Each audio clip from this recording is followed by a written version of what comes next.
demander à tous les effectifs de police d'être vigilants quant à leur sécurité. Le message est diffusé sur les radios de tous les policiers de l'agglomération parisienne. Nous faire immédiatement retour de toute atteinte aux personnes. Que les collègues soient vigilants. Allez-y, sortez là. Au même moment, en plein cœur de la capitale, un large périmètre de sécurité établi autour de la préfecture de police de Paris. Une attaque à l'arme blanche y a été perpétrée. 4 personnes ont été tuées, ainsi que l'assaillant. Il y a déjà eu des attaques dans des commissariats ou à proximité de locaux de police, malheureusement, mais de cette ampleur et dans la façon dont ça s'est déroulé, effectivement, on est quelque chose qui, comme je disais, va marquer tristement l'histoire. Les faits se sont déroulés vers 13 h, dans l'enceinte même de ce lieu central de la police parisienne. Armé d'un couteau de cuisine, un fonctionnaire de la direction du renseignement attaque 3 collègues installés dans 2 bureaux distincts, puis il cible 2 femmes qui se trouvent dans les escaliers.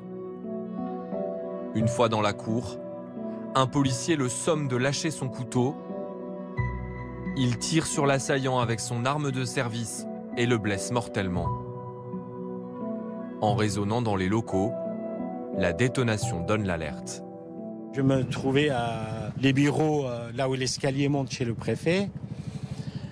Et à ma grande surprise, j'ai entendu des tirs et tout de suite, je me suis dit, mais c'est pas normal.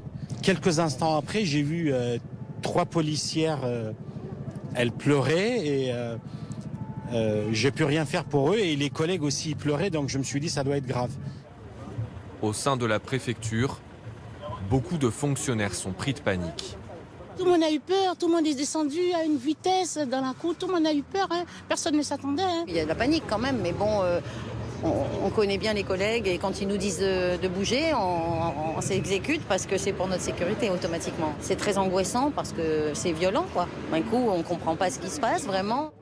Les locaux sont évacués, les personnels invités à rentrer chez eux pour faciliter l'enquête.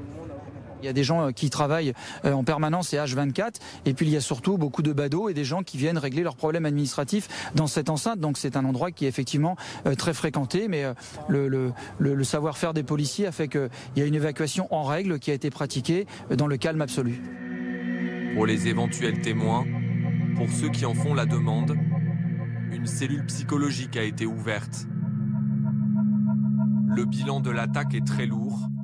Les 3 personnes ciblées dans les bureaux ont été tuées, ainsi que l'une des femmes touchées dans les escaliers. L'autre est blessée, mais ses jours ne sont pas en danger. Le ministre de l'Intérieur s'est rendu sur place pour leur rendre hommage. Vous imaginez bien combien nos personnels sont à la fois mobilisés immédiatement sous l'autorité du procureur pour mener l'enquête dans les meilleures conditions et pour que toute la vérité soit faite. Et en même temps, l'ensemble de nos personnels sont marqués, blessés au cœur par ce qui s'est passé ici. Christophe Castaner a aussi livré des informations sur le profil de l'assaillant. Âgé de 45 ans, il exerçait comme informaticien à la direction du renseignement et travaillait pour la police depuis 2 décennies. Handicapé par une surdité, il est décrit comme passionné par son travail. Cet homme était connu dans le service, au service informatique, travaillait avec ses collègues de travail, n'a jamais présenté de difficultés comportementales, n'a jamais présenté le moindre signe d'alerte. Les policiers tentent d'en savoir plus sur son geste. Ils ont perquisitionné son domicile, un appartement situé dans cet immeuble tranquille, à une vingtaine de kilomètres de son lieu de travail. Comme c'est couramment le cas dans ce type d'enquête, son épouse a été placée en garde à vue.